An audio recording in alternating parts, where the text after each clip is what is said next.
மண்ணும் அல்ல கல்லால் பூசிப்பமல்ல ஜீவனுள்ள தேவன் என்றால் நீதானையா.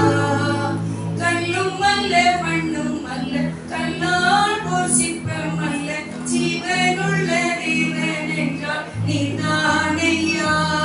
படைப்பு தெய்வம் அல்ல பார்ப்பதெல்லாம் தெய்வம் அல்ல கர்த்தர் நீ ஒருவரே கடவுளையா. படைப்பு தெய்வம் அல்ல பார்ப்பதெல்லாம் தெய்வம் அல்ல கர்த்தர் நீ ஒருவரே கடவுளையா. கல்லுமல்ல மண்ணும் அல்ல கல்லால் ஒரு சிற்பமும் சிலையும் அல்ல ஒரு பொம்மை அல்ல ஜீவனுள்ள தேவனாக ஒளியாக வழியாக வாழ்வழிக்கும் வள்ளலாக எங்களோடு கூட வாழ்ந்து கொண்டு இருக்கின்ற ஜீவனுக்காக உங்களுக்கு நாங்கள் துதிக்கின்றோம். அருமையான இந்த நல்ல நாளுக்காக உங்களுக்கு நன்றி. உலக தோற்றத்திற்கு முன்பாக தன்னுடைய தீர்மானத்தில் இது திட்டமாக இருந்ததற்காக உங்களுக்கு நன்றி. நாங்கள் யாவரும் தற்செயலாக இங்கு வரவில்லை. இது கடவுள் செயல், இது தேவனுடைய செயல். ரூத்து போவாஸ் வயலுக்கு போனது தற்செயலாக எழுதப்பட்டிருக்கிறது. அதனுடைய அர்த்தம் கடவுள் செயல், தேவன் செயல், கர்த்தர் செயல் என்று காண்கின்றோம். இந்த நாளிலே நாங்கள் இப்படி வந்திருக்கின்றது தமது செயல். அதற்காக தமக்கு நன்றி. அன்றைக்கு அவர்கள் ஒரு பெரிய அறுவடையை மட்டுமல்ல அந்த எல்லாவற்றுக்கும் முதலாளியானவனையே மணமகனாக கொண்டார். அப்படியே நாங்களும் தற்செயலாக வந்தாலும் தமக்கு ஏற்ற மனப்பாட்டியாக எடுக்கும்படிக்கு இந்த நாள் எங்களுக்கு இருப்பதற்காக தம்மை நன்றியோடு துதிக்கின்றோம். அடிமையை மறைத்துக் கொண்டு நீங்கள் பேச வேண்டுமாக வேண்டிக் கொள்கிறோம். தர்மையான திருச்சபையை நீர் ஆசீர்வதிக்கிறீர், இன்னும் ஆசீர்வதிப்பீர் என்று நன்றி. வந்திருக்கின்ற எல்லா போதகர்களுக்காக உடைய குடும்பங்களுக்காக நீங்க அவங்களை தெரிந்து கொண்டதற்காக உங்களுக்கு நன்றி. வனாந்தரத்தில் திராட்சை குலைகளை கண்டுபிடிப்பது போல உங்களை கண்டுபிடித்தேன் என்றவே இங்கே இருக்கின்ற இந்த ஆசனங்களிலே சிங்காசனத்தில் அமர்ந்திருக்கின்றவர்களையும் திருச்சபையின் போதகரையும் குடும்பங்களையும் வந்திருக்கின்ற சிறியோர் பெரியோர் வாலிபர்கள் எங்களையும் நீர் கண்டுபிடிப்பதற்கு உங்களுக்கு நன்றியப்பா. நீங்க பேசுங்க, நாங்க கேட்கிறோம். இந்த பிறந்த நாள் கொண்டாடுகின்ற அருமையான என்னுடைய தலைமை போதகர் நெல்சன் ஐயாவுக்காக மனைவி பிள்ளைகளுக்காக உங்களுக்கு நன்றி செலுத்துகின்றோம். என் குடும்பங்களுக்காக நன்றி முத்து ஸ்தோத்திர ஆசீர்வதிங்க. முகவரி இல்லாத என்னை கூட இந்த இடத்துல தமக்கு ஒரு போர் வீரனாக உங்களுக்கு ஒரு சேவகனாக நமக்கு ஒரு பிள்ளையாக ஆண்டவரே மனவாட்டியாக நிறுத்திருக்கின்றே உங்களுக்கு நன்றி செலுத்துகின்றோம். நீங்க பேசுங்க, நாங்க கேட்கிறோம்ப்பா. ஆஞ்சியோடு மக்கள் வந்திருக்கின்றார்கள். அவர்களுடைய தனிப்பட்ட வாழ்க்கை, அவர்களுடைய பிரச்சனைகள், பாரங்கள் எல்லாவற்றுக்கும் ஒரு முடிவு உண்டு. ஒரு துவக்கம் இருந்தால் ஒரு முடிவு உண்டு. அதை சீக்கிரத்தில் நீங்கிவிடும் லேசான உபத்திரவம் அது எங்களுக்கு நித்திய கன மகிமையை உண்டாக்குகின்றது. நன்றி செலுத்துகின்றோம். வந்திருக்கிற எல்லாருக்கும் நல்ல சுகம் தாங்க. சுகர், பிரஷர், கொலஸ்ட்ரால், மற்றபடி உள்ளுறுப்புகள், அதுக்கு இருதயமோ கல்லீரல், கணையம், பித்தப்பை, கிட்னி, கர்ப்பப்பை, சிறுகுடல், பெருங்குடல், காதுக்குள்ள, கண்ணுக்குள்ள, குவிலென்ஸ், புலிலென்ஸ், எல்லா தமணிகள், எல்லா சிறைகள், தலையில் உள்ள ஒவ்வொரு மயிர் கால்கள் எல்லாவற்றையும், காலின் பாதங்கள், முட்டு வலிகள் எல்லாவற்றையும் சுகமாக்கி நல்ல நார்மலான ஒரு இளமையான வாழ்க்கையை தந்தை பிள்ளைகள் யாவருக்கும் தரும்படிக்கு படிக்கின்ற பிள்ளைகளுக்கு நல்ல கல்வி அறிவையும் ஞானத்தையும் கொடுத்து நல்ல மெமரியோடு அவர்கள் படிக்கவும் எதிர்காலத்தில் ஆசீர்வாதமாக இருக்கவும் கிருபை செய்து, வேலைக்கு காத்திருக்கிறவர்களுக்கு வேலை வாய்ப்பையும், திருமணத்துக்கு காத்திருக்கின்றவர்களுக்கு திருமண காரியங்களையும், வேலைக்கு இருக்கிறவர்களுக்கு யார் யாருக்கு என்னென்ன ப்ரமோஷனோ டிரான்ஸ்பர் அந்த ஊழியத்தின் பாதையில ஆசீர்வாதமோ ஆத்துமாக்களோ தேவைகளோ சமாதானமோ குடும்பத்துக்குள்ள பிள்ளைகளின் ஆசீர்வாதங்கள் எல்லாவற்றையும் தேவைகள் நிறைவாக தந்து சமாதானத்தை தந்து எந்த பிரச்சனையானாலும் அதுக்கு ஒரு நல்ல ஒரு முடிவையும் ஆசீர்வாதத்தை தரும்படிக்கு ஒரு பூர்த்தி செய்ய கொண்டு வந்ததுக்கு ஒரு நோக்கம் உண்டுப்பா. உங்களுக்கு நன்றி. நீங்க பேசுங்க, நாங்க கேட்கிறோம். ஒப்பு கொடுக்கின்றேன். அந்தகார சக்திகள், இருளின் ஆதிக்கம், தூக்க மயக்கம், மந்தம், நிர்விசாரம் இயேசுவின் நாமத்தில் இடத்தை விட்டு வெளியே போகும்படி கடலை விடுகிறேன். சிந்தனையை ஒருமனப்படுத்தும்படிக்கு எல்லாருக்கும் தேவை. ஒரு மனதின் ஆவியை கொடுக்கிறார்கள். விதைக்கிறவன் ஒருவன் விதைக்க புறப்பட்டான். இதோ விதையை விதைக்க புறப்பட்டு வந்திருக்கிறான். இது 100ஆக 60ஆக ஆண்டவரே 1000ஆக பலன் கொடுக்கட்டும். நீங்க பேசுங்க, எல்லாருக்கும் ஜீவன் தீர்க்காயுசை கொடுங்க. தொடர்ந்து ஒவ்வொரு நாளும் இந்த இடத்தில் நடக்கின்ற ஆராதனைகளை ஆசீர்வதித்து வரும் நாட்களின் ஸ்தோத்திர கூட்டங்கள், உபவாச கூட்டங்கள், பண்டிகை ஆராதனைகள் எல்லாவற்றையும் கர்த்தர் பொறுப்பெடுத்து நடத்து. காலேஜ் மீட்டிங்கை ஆசீர்வதித்து நடத்துங்க. உதவி செய்கிற மக்களை ஆசீர்வதிங்க. உமக்கு சமாதானம், உமக்கு உதவி செய்கிறவர்களுக்கும் சமாதானம் என்று சொன்ன வார்த்தையின்படி சமாதானம் பெருகு கருது. பாஸ்டரையும் அவருடைய குடும்பங்களை காத்துக்கொள்ளுங்க. இந்த வாய்ப்பை தந்த தேவனை நன்றியோடு ஸ்தோத்திரிக்கிறேன். உதவி செய்கிற என்னுடைய அருமையான மகன், மருமகன், மகள், பிள்ளைகள், அவங்க அம்மா எல்லாரையும் கர்த்தர் யோசி சரணபாய் அவங்களையும் ஆசீர்வதிக்க செய்ய உங்களை ஒப்புக் கொடுக்கிறோம். எங்களுக்கு துணையாக வந்த அக்கா கிரேசக்காவையும் உங்களுடைய குடும்பங்களையும் இந்த வாக்குறுதி நீர் ஆசீர்வதிக்க செய்கிறேன். இயேசுவின் நாமத்தில் நல்ல பிதாவே. ஆண்டவரை இந்த இயேசுவுக்கு என்னுடைய நன்றி செலுத்துகிறேன். இந்த வாய்ப்பை கொடுத்த மகன், மகள்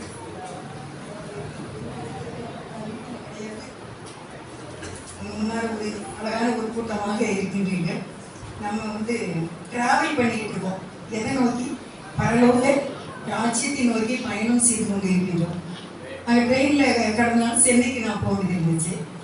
அப்போ ட்ரெயினில் போயிட்டு இருக்கிறப்ப தூத்துக்குடியிலேருந்து போகும்போது மதுரை வரும்போது திண்டுக்கல் அப்படியே வர்றப்ப அப்படியே இறங்கிட்டே இருக்காங்க. கடைசியில் நாங்கள் இறங்கும்போது எம்டி பிளேஸாக தான் இருந்தது, யாருமே இல்லை. இதே போல தான் இந்த உலகத்தில் நம்மளுடைய பிரயாணம். அது பெர்மனெண்ட் கிடையாது. நான் எவ்வளோ நேரம் பயணம் செய்யணுமோ அதுக்கு தகுந்த மாதிரி நான் பணம் கட்டியிருக்கேன். அந்த என்னுடைய பணத்தினுடைய தொகையை முடிந்தும் போது அந்த எத்தனை கிலோமீட்டரோ அத்தனை கிலோமீட்டர் ஆன உடனே நான் இறங்கி தான் ஆகணும். இல்லாட்டா அதுக்கு நான் பயன் கட்டணும். அதே மாதிரி எந்த நம்பர் சீட்டு எனக்கு கொடுத்துருந்தாலும் அந்த நம்பர் சீட்டில் தான் நான் இருக்கணும். வேறு சீட்டில் உட்கார முடியாது. அதான் அந்த நேரம் வரும்போது அந்த ஜங்ஷனில் இறங்கி தான் ஆகணும். அதே போல தான் நம்முடைய வாழ்க்கையை ஒரு பயணம் தான், டிராவல். அது கப்பலாக இருக்கலாம், ஏதோ ஒன்றில் பிரயாணம் செய்து கொண்டிருக்கின்றோம். இது நிரந்தரம் இல்லை என்பதை யார் மனதில் வைத்துக் கொள்ள வேண்டும். நான் என்னுடைய சாட்சியை கொஞ்சமாக சொல்லி அதுக்கு பிறகு உங்களுக்கு ஒரு தேவனுடைய வார்த்தையை சொல்லிட்டேன். நாங்கள் எங்கள் ஊர் தூத்துக்குடிக்கு பக்கத்தில் ஒரு சின்ன ஒரு எளிய கிராமம். அங்கே முழுவதுமே கத்தோலிக்கர் தான். கத்தோலிக்கர் மட்டும் ஒரு தனியாக ஊர். மற்றபடி மற்ற காஸ்ட்டு மற்ற மதங்கள் எல்லாம் தனித்தனியாக எங்கெங்கே தான் இருப்பாங்க. நாங்கள் மட்டும் ஒன்லி ஆர்சி. வேறு எந்த மதமும் எந்த ஜாதியும் உள்ள நினைச்சு வரவே முடியாது. ஊழியக்காரங்களாம் வருவாங்க, போயிட்டு அதை எங்கள் ஊரில் என்ன செய்வாங்க அப்படின்னா அவங்களை அப்படியே வெளியே கூட்டிகிட்டு போய் பஸ் ஏற்றி விட்டுட்டு தான் வருவாங்க. ஏன்னா அந்த ஆர்சியில் உள்ள தீவிரமான ஒன்று அது மாதா வைராக்கியம், புனிதர்களோட சென்ட், அவங்களோட வணக்கங்கள், அந்த சப்பரம் எடுக்கிறது, முளைப்பாரி எடுக்கிறது, கோலாட்டம், பொட்டு வைக்கிறது, இப்படியாக இந்த விதமான காரியங்கள்லாம் அங்கே ஜபமாலை, எப்பவுமே ஜபமாலை, மாதா வணக்கம் அதிகமாக சேர்த்துக்குவோம். மரியாள் அந்த மாதிரி ஒரு ஊரில் நான் இருந்தேன். இப்போ 5 வகுப்பு வரைக்கும் கான்வென்ட்டில் படித்தேன். நான் ஏறக்குறைய ஒரு 50 பிள்ளைகள் கிட்ட இருக்கும் அப்படின்னு நினைக்கிறேன். அந்த நாளில் 3ஆவது வகுப்பு படிக்கும்போது நன்மை வாங்கணும். நன்மைனா இங்கே ராபோச்சனம் திருவிருந்து. அதுக்கு 3ஆவது வகுப்புலேயே கொடுத்துருவாங்க. அப்போ ஏறக்குறைய 8 வயசு பார்த்துக்கோங்க. அப்போ எப்போ நடக்கும்னா காலையில் ஸ்கூலில் முடிஞ்சு சாயங்காலம் 4-4:30 கிட்டக்க ஸ்கூல் முடித்த உடனே இதுக்குன்னு ஒரு கிளாஸ் நடக்கும். இந்த திருவிருந்து எடுக்க போகிறவங்க ஊரில் மிகாவேல் தூதன், எங்கள் ஊரில் மிக்கேல் சம்மரசுன்னு சொல்லுவோம். 10 நாள் திருவிழா நடக்கும். கடைசி திருவிழா அன்னைக்கு தான் இந்த நன்மை வாங்குறது நடக்கும். அது இந்த பிள்ளைங்க என்ன முன்னக்கூட்டி நாளில் நல்லா தலைக்கு சேக்கா போட்டு ஒயிட் கவுன்னு இல்லை ஸ்கேட்டர் ப்ளவுஸ் போட்டு தலையில் நெற்றி போட்டு ரீத்து வச்சு அவங்க வீட்டில் உள்ள எல்லாம் நகை டோலாக்கெல்லாம் எங்கள் அக்கா டோலாக்கு எனக்கு போட்டு விட்டுருந்தாங்க. 8 வயசு பிள்ளைக்கு எவ்வளோ பெரிய டோலாக்கு, எங்கள் அக்கா கொலுசு அவ்வளோ பெரிய கொலுசு, அதே நல்லா சணல் வச்சு கட்டியாக போட்டிருந்தாங்க. ஒயிட்டில் கையில் மெழுகு பிடிச்சி ஊரை சுற்றி ஆலயத்துக்குள்ள போனோம். அதுக்கு பிறகு அங்கே நன்மை கொடுப்பாங்க. இதுதான் அங்கே ஃபஸ்ட்டு நடக்குது. அப்போ இந்த கிளாஸ் நடக்கும். கிளாஸ் நடக்கும்போது ஸ்கூல் முடித்த உடனே இந்த 3ஆவது வகுப்பு படிக்கிற பிள்ளைங்க எல்லாருக்கும் தனியார் ஸ்பெஷலாக கோச்சிங் நடக்கும், சிஸ்டர் நடத்துவாங்க. அவங்க சொன்ன சில காரியங்கள் தான் இன்றைக்கு உங்களுக்கு முன்பாக நான் நிற்கின்றேன். அவங்க சொன்ன முதல் உனக்கு அங்கே பரலோக ராஜ்யம்னா தெரியாது, பைபிள் பற்றி எதுவுமே எனக்கு தெரியாது, புனிதர்கள் வாழ்க்கை பற்றி தெரியும், சிலை வழிபாடுகள் 17 சொற்பு இருக்கும், அதை சுற்றி கும்பிட்டுட்டு வரணும் அப்படின்னா. அப்போ அவங்க என்ன சொல்லியிருந்தாங்க அப்படின்னா, மோட்சம்னு ஒண்ணு இருக்கு, நரகம்னு ஒண்ணு இருக்கு. நீ வந்து நல்ல பிள்ளையா இருந்தீனா, பொய் சொல்லாம நீ இருந்தீனா, உன்னுடைய பல்லவ ராஜ்யத்துல வந்து இந்த மோட்சத்துல உனக்கு ஒரு கட்டில் போட்டுருக்கும். அந்த காலத்துல எல்லாம் 4 கட்டில் தான், ஓட்ட ஓட்டையா இருக்கிற கட்டில். அதில் வந்து நீ நல்லது செய்த, நீ சின்னது செய்த, பெரிய காரியம் செய்த அப்படின்னா, அதாவது எக்ஸாம்பிளுக்காக ஒன்று சொன்னாங்க. ஒரு வயசான பாட்டி இடுப்புல குடம் வச்சுட்டு தண்ணி எடுத்துட்டு வராங்க. அதை நீ பாக்குற, நீ என்ன செய்யற, பாட்டி உங்க குடத்தை என்கிட்ட தாங்க அப்படின்னு சொல்லி நீ வாங்கி கொண்டு அந்த வீட்டுல கொண்டு கொடுத்துடணும். அந்த பாட்டிக்கு நீ யாருன்னு தெரியக்கூடாது. ஏன்னா 1000 தலைக்கட்டு இருக்கிற அந்த சின்ன ஊர் தான், அதனால கண்டிப்பா எல்லாருக்கும் எல்லாருமே தெரியும்.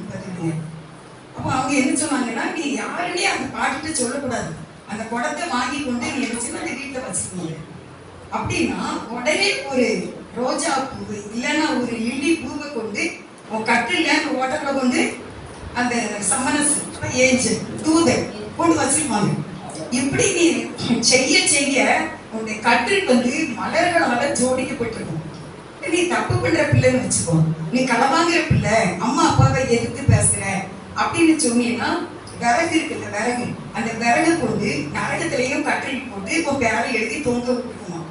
அதுல கொண்டு இந்த விறகு கொண்டு என்ன செய்யுமா, இந்த சமரசு கொண்டு வைப்பாங்க. அந்த ஏஞ்சல் வச்சு கடைசியில நீ இப்படிப்பட்ட பொல்லாத பிள்ளையாவே இருந்தீன்னா, நீ இறந்த பிறகு அந்த கட்டில வந்து உன்னைய கிடத்தி கீழே என்ன செய்வாங்க, அந்த அந்த விறகுக்கு மேல உன்னை கிடத்துவாங்க. கீழே கட்டிலுக்கு கீழே தீ வச்சிருப்பாங்க. தீ வச்ச உடனே அந்த விறகு எரியும். நீனும் சேர்ந்து என்ன செய்வ, எரிவ. விறகு எரியுமா, அதுக்கு பிறகு நீ எரிவ. உன்னை யாருமே காப்பாற்ற முடியாது. அம்மா அப்பாலாம் அங்க இருக்க மாட்டாங்க, எந்த சமரசம் அங்க வர மாட்டாங்க, ஏஞ்சல் வர மாட்டாங்க. இப்படியே நீ எரிஞ்சு அப்படியே எரிஞ்சுக்கிட்டே இருப்ப. பயமாத்மா இருக்காதா? 8 வயசு அந்த கான்வென்ட் அந்த சிஸ்டர் அவங்களோட அந்த கெவனை பார்த்தாலே அவங்களுடைய கேஸ் மட்டும் இருக்கும். அது அதை விட பயங்கரமா இருக்கும். அது வந்து ஒரு சந்தியா டைம், சூரியன் பூமியை சந்திக்கக்கூடிய ஒரு சந்தியா டைம், மாலை மயங்கும் நேரம், அப்படியே இருள் கப்பக்கூடிய நேரம். இந்த கான்வென்ட்ல அந்த சிஸ்டர்ஸ் மட்டும் தான் விளாகிக்கிட்டு இருப்பாங்க. பெரிய பெரிய புளிய மரம் அப்படியே அது காய்ச்சி தொங்கிட்டு கிடக்கும், ஆடிக்கிட்டு. இந்த மாதிரி பயத்தின் சிச்சுவேஷன். அடுத்து ஒண்ணு சொல்லி தந்தாங்க, நடுத்தீர்வை நாளிலே நீர் எனக்கு நடுவராயிராமல் நீர் எனக்கு அன்பராயிரு. நடுத்தீர்வை நாள்னா அது என்னதுன்னு தெரியாது, அது ஒரு ஜட்ஜ்மெண்ட் அப்படி கூட தெரியல. நான் தேவனாகி கர்த்தர் வந்து அந்த சிஸ்டர் கூட இருந்திருப்பாங்க அப்படின்னு நான் நினைக்கிறேன். எனக்குள்ளேயும் அது விழுந்தது. அது என்ன அப்படின்னா, நடுத்தீர்வை நாளிலே நீர் எனக்கு நடுவராயிராமல் நீர் எனக்கு அன்பராயிரு. நடுவராய் இருக்க வேண்டாம், அன்பராய் இரு. அப்பெல்லாம் பஞ்சாயத்து, கட்ட பஞ்சாயத்து அப்படின்னு நடக்கும் ஊர்ல. ஒரு கணவன் மனைவிக்கு சண்டை அப்படின்னா பஞ்சாயத்து தலைவர் போய் அதை சரி பண்ணிடுவாங்க பார்த்துக்கோங்க. அதே மாதிரி போல ஏதோ ஒரு பஞ்சாயத்து ஒண்ணு நடக்கும் போல அன்னைக்கு எனக்கு நீர் நடுவராயிராமல் நீர் எனக்கு அன்பராயிரும். அன்பர்னா என்ன செய்யலாம், தோல்ல கை போட்டுக்கிடலாம். இப்ப எங்க ஐயா தான் வந்து நான் தோல்ல கை போட்டுக்கிடுவேன். பக்கத்து வீட்டு பிள்ளை வந்து எங்க அப்பாட்ட வர முடியாது. யாருமா நீ போப்போ அப்படின்னு சொல்லுவாங்க. தேவன் வந்து அவர் மேல நான் கை போட்டு இருக்கணும். இது 2வது பாயிண்டாக அந்த நாட்களை என்னை ஆழமாக தொட்டது. அதுக்கப்புறம் ஒண்ணு கேட்டாங்க, என்னை மாதிரி யாரெல்லாம் வருவா அப்படின்னு கேட்டாங்க. அப்ப அதுல ஒரே ஒரு பிள்ளை மட்டும் எங்க கிளாஸ்ல கை தூக்கல. நாங்க எல்லாருமே கை நீட்டோம். எதுக்குன்னா, மோட்சத்துல உள்ள இந்த மலர்கள் நிறைந்த கட்டில படுக்கணுங்கிறது தான். அது ஒரு பிள்ளை எதுக்கு கை தூக்கல அப்படின்னு கேட்டாங்க சிஸ்டர். அதுக்கு அவசரம் நான் வந்து ஃபாதரா போவேன் அப்படின்னு சொல்லுவான். என்னன்னா அவன் எப்பவுமே அந்த ஒரு இடக்கு மடக்கா பேசுற ஒரு குணம் வளரும். மற்ற எல்லா பிள்ளைங்களும் இப்படி இருந்தாங்க. இப்படியாக நாங்க அந்த அப்போ ஒன்னே திருப்பி 3வது பாயிண்ட், 3ஆ 4ஆ அதுல என்ன சொன்னாங்க அப்படின்னா, நீங்க வந்து இப்போ ஒரு மாஸ்டர் குழந்தைங்க, உங்களுக்கு வந்து பாவம்னா என்னன்னு தெரியாது. ஏன்னா அந்த காலத்துல டிவிலாம் கிடையாது, தொலைக்காட்சின்னு படிச்சிருப்போம், மற்றபடி எதுவுமே தெரியாது. அதுல என்ன சொன்னாங்கன்னா, நீங்க மாஸ்டர் குழந்தைங்க, நீங்க என்ன கேட்டாலும் கிடைக்கும், எத்தனை நாட்டும் நீங்க கேளுங்க அப்படின்னு அந்த சிஸ்டர் சொல்லியிருந்தாங்க. அப்படி அதே 4ஆம் செய்தியாவே இந்த கிளாஸ் எப்போ திருவிழாவுக்கு முன்னாடியே இந்த கிளாஸ் நடந்துகிட்டே இருக்கும். அப்ப எனக்குள்ள ஓடிட்டே இருக்கு, என்ன கேட்கலாம் என்ன கேட்கலாம். அம்மாவுக்கு நான் 14வது போட்டி இல்லைனா, எங்க அக்காவுக்கு எனக்கும் 18 வயசு வித்தியாசம். அப்படி எங்க அம்மாவுக்கு 49 வயசா, அப்பாவுக்கு வந்து 55 வயசு கிட்டக்க தான் நான் பிறந்திருக்கேன். அதனால எங்க அண்ணன்மாருக்கெல்லாம் கல்யாணம் பிடிச்சி எங்க அண்ணன் மகன் எங்க தொட்டில் ஆட்டினாங்க. அதனால எல்லாருமே ஒரு அன்பான ஒரு சிச்சுவேஷன்ல வளர்ந்தேன். எல்லாருக்குமே இனி என்ன நான் தான் பேர் வைப்பேன், நான் தான் பேர் வச்சேன் அப்படின்னு திருவையாக அப்படி என்னைய வளர்த்துருந்தாங்க. அன்பை தவிர எதுவுமே நான் அம்மா வீட்டில் பார்த்தது கிடையாது. எங்கள் ஐயாயிரம் மத கொண்டு அப்புறம் அப்படி எனக்கு என்ன வேணும்? அன்பு இருக்கு. எங்க திருப்பினாலும் அன்பு தான், எங்க போனாலும் சாப்பாடு தான், அண்ணன் வீட்டுக்கு அக்கா வீட்டுக்கு. என்ன கேட்கலாம் அப்படிங்கும்போது எனக்குள்ள அண்ணாயிடுச்சு, மோட்சத்தான் கேட்கணும். மற்றதெல்லாம் தாராங்க இல்லை, மோட்சத்தை கேட்கணும். பரிசுத்த ஆவியானவர் எனக்குள்ள அதே ஆழமாக விதைத்து விட்டார். அப்படியே நான் நினைச்சிட்டு இருந்தேன். அதே மாதிரி நாங்கள் திருவிழா அன்றைக்கு ஊரை சுற்றி போய் நாக்கில தான் நன்மை கொடுப்பாங்க. உனக்காக பிடிக்கப்பட்ட இயேசுவின் சரீரம் அப்படின்னு சாமி இந்த ஃபாதர் சொல்லுவாங்க. கையை கும்பிட்டு தலையை குனிச்சு ஆமேன்னு சொல்லிட்டு நாக்கை நீட்டணும். அப்படியே நாக்கை நீட்டி நான் வாங்கி எத்தனை பேர் இதில் ஆட்சியிலேருந்து வந்துட்டீங்களா எனக்கு தெரியாது. ஆனால் என்னோட ஏஜில் உள்ளவங்களும் இருக்கீங்களா எனக்கு. அப்படி நான் வாங்கிட்டு என்னோட இடத்துல வந்து உட்கார்ந்து அப்போ ஏசப்பான்னு கூட எங்களுக்கு சொல்ல தெரியாது. ஆண்டவரே தான் அதிகமா, இல்லைன்னா கடவுளே தான், இயேசுநாதரே அப்படின்னு சொல்லுவோம். நான் கேட்டேன், இயேசுநாதரே எனக்கு மோட்சம் தந்துருங்க. ஆனால் இன்னும் ஒன்று கேட்டேன், என்ன அப்படின்னா எங்கள் அம்மா வந்து ஒரு நாள் சொன்னாங்க, அம்மா கோயில்ல ஒரு தாய்க்காரி ஒரு பிள்ளைக்கு முத்தம் கொடுத்துட்டு இருக்கா, ஓயாம முத்தம் கொடுத்துட்டு இருக்கா. அப்ப நான் சொன்னேன், அது யார் பிள்ளை? அவ பிள்ளை தானே. அவ பிள்ளை தான், அதுக்கு என்ன கோயில்லையா? கோயில போய் முத்தம் கொடுப்பாங்களா யாராவது பிள்ளைக்கு? நீனே சொல்லி அப்படின்னாங்க. அதுக்கு என்ன பதில் சொன்னேன்னு தெரியல. நானும் அந்த ஏஜ் அட்டன் பண்ணாத வயசு தான். அப்ப நான் என்ன நினைச்சுக்கிட்டேன்னா, முத்தம் கொடுக்கணும்னா அப்ப ஆண்டவருக்கு மட்டும்தான் போட்டேன். கோயிலுக்குள்ள பிள்ளைக்கு முத்தம் கொடுக்கா அப்படின்னு ஆண்டவருக்கு தானே கொடுக்கணுங்கிற மாதிரி அம்மா மறைமுகமா சொல்லியிருக்காங்க. அம்மா 4ஆம் கிளாஸ் தான் படிச்சாங்க. ஆனா கத்துக்கிட்ட பயங்கரமா ஒரு தீர்ப்பை எனக்கு என் தாயை தேவைட்டாங்க. அப்ப நான் அப்படி நினைச்சுக்கிட்டு நான் ஆண்டவர்கிட்ட அந்த நன்மையை வாயில் வச்சுட்டு சொன்னேன், எனக்கு மோட்சம் தந்துடுங்க. மோட்சத்துல வந்து உங்களை கெட்டி பிடிச்சு உங்களுக்கு நானே முத்தம் கொடுக்கணும் அப்படின்னு கேட்டு நன்மை முடியாச்சு. வெளியே வந்தேன்க்கா, எல்லாம் முடிஞ்சு வெளியே வந்தோடனே எங்களோட செட்டு பிள்ளைங்க எல்லாருக்குமே இது ஒர்க் அவுட் ஆயிருக்கு. நான் கேட்டாங்க, என்ன கேட்டேன், நீ என்ன கேட்ட, ஏன்னா யாருக்குறைய ஒரு 50 கிட்ட இருப்பாங்கன்னு நினைத்தேன். அப்ப எல்லாரும் என்ன சொன்னாங்க அப்படின்னா, எல்லாரும் பேசுனாங்க, நான் என்ன கேட்டுக்கிட்டு இருக்கேன். ஒரு பிள்ளை வந்து சொல்லி, எங்க வீட்டுல வந்து தோசை இட்லி செய்யவே மாட்டோம், அதனால தோசை இட்லி இனிமேல் செய்யணும்னு நான் கேட்டிருக்கேன் அப்படின்னு. எங்க ஊர்ல போட்டு வள்ளம் சொல்லுவாங்கல்ல, பிளாஞ்சி போட்டு, அதுதான் அதிகமான கடல் தொழில் தான். அப்போ அந்த பிள்ளை சொல்லிச்சு, எங்களுக்கு எங்கள் ஐயாவுக்கு வந்து நிறையா மீன் கிடைக்கணும், எங்கள் போட்டு நல்லா ஓடட்டும் அப்படின்னு கேட்டிருக்கேன்.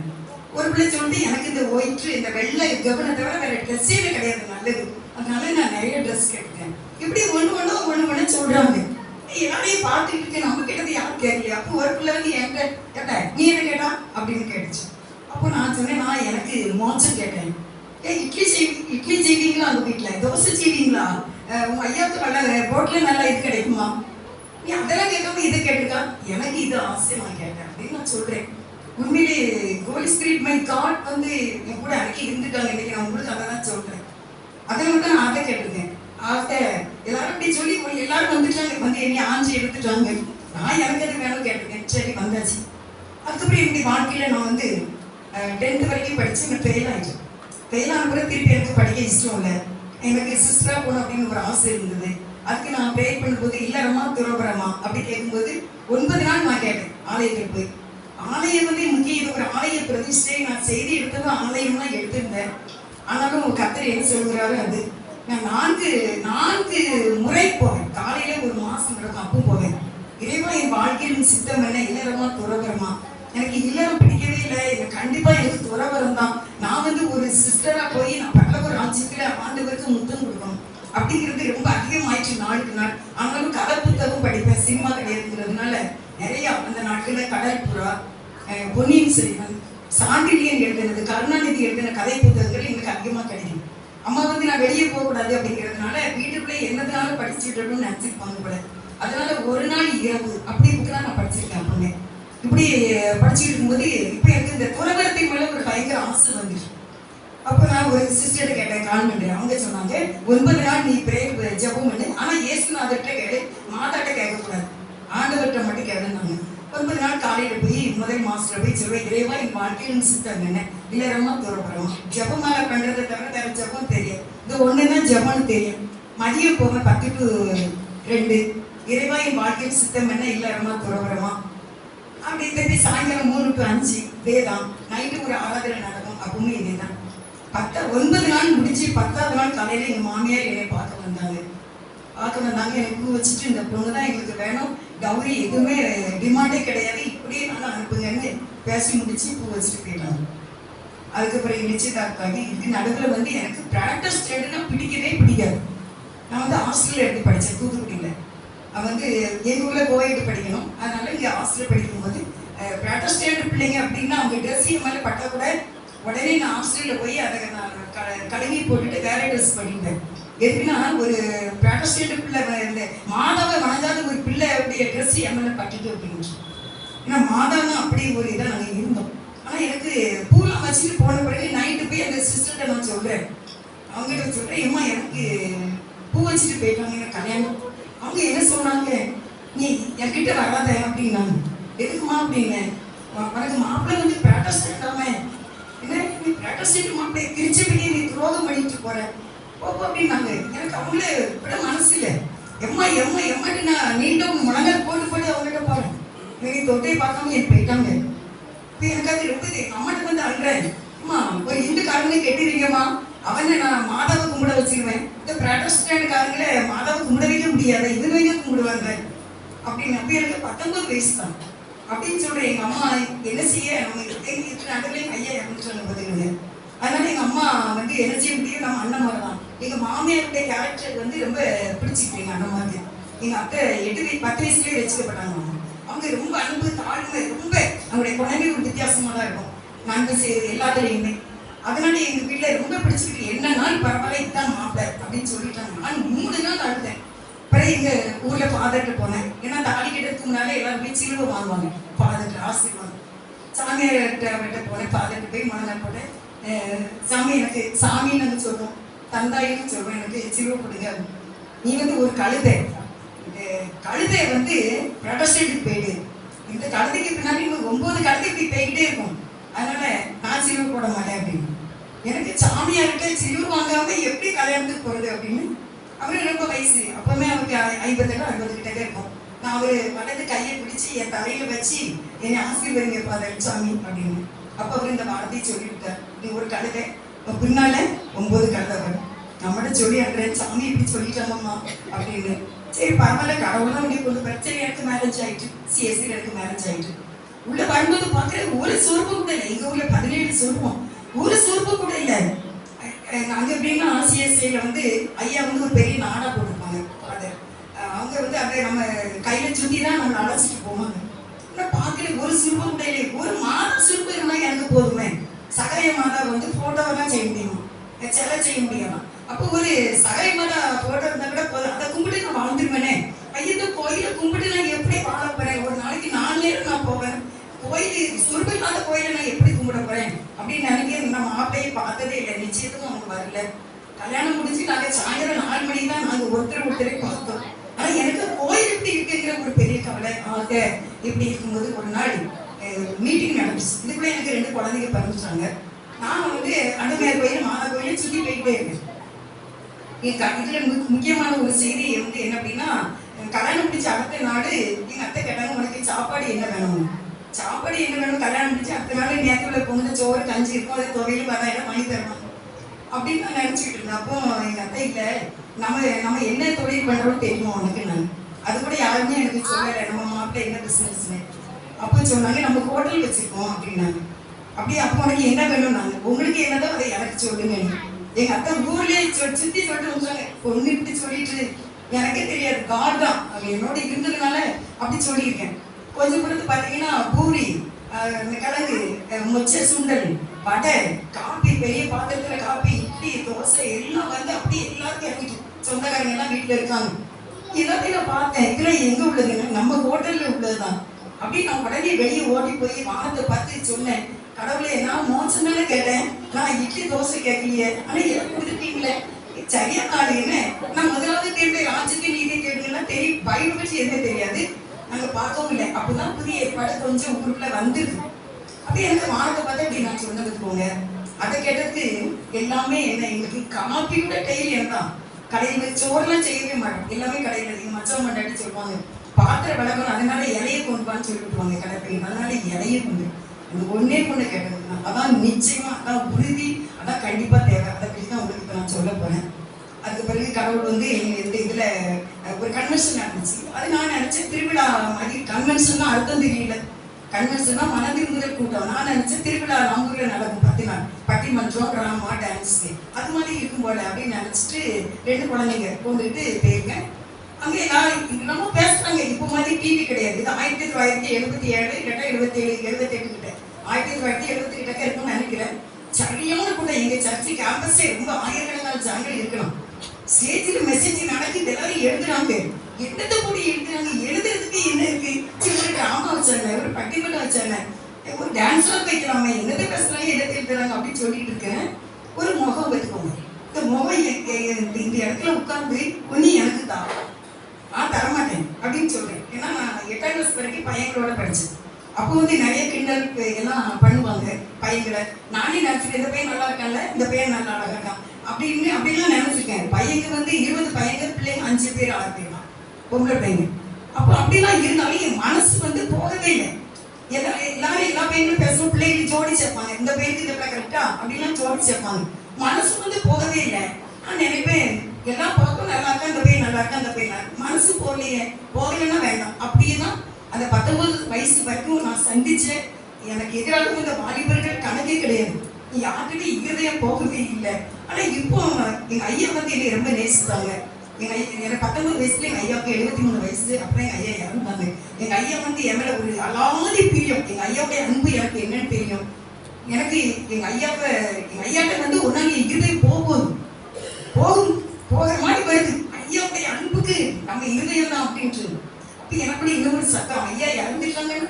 ஆமா, இறந்துட்டாங்கன்னா வேண்டாம் அப்படின்னு ஆயிடுச்சு.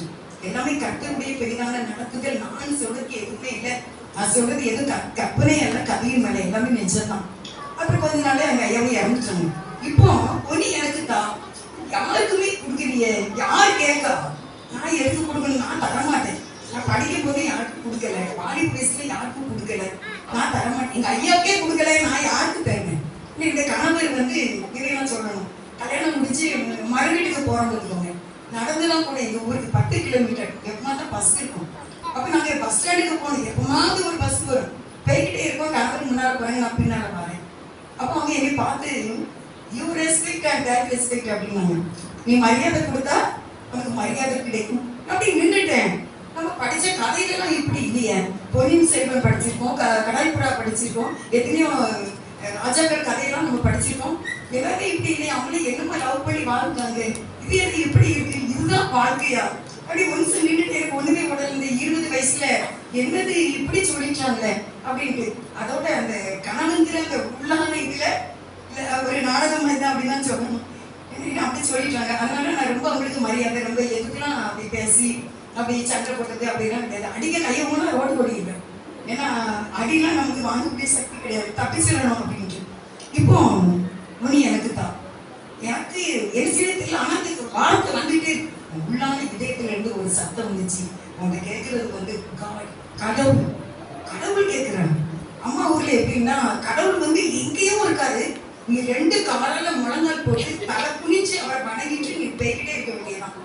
அந்த மாதிரி தான் எங்களுக்கு அந்த நாட்கள்ல உபதேசம். கடவுள் எங்கேயும் இருக்காது, தொடவோ பார்க்கவோ முடியாது.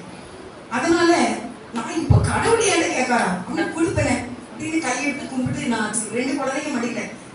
2வது பையனுக்கு ஒரு 4-5 மாசம் இருக்கும், மூத்த பையனுக்கு 3 வயசு. 2 தூங்குது, அத்தையும் இருக்காங்க பக்கத்துல.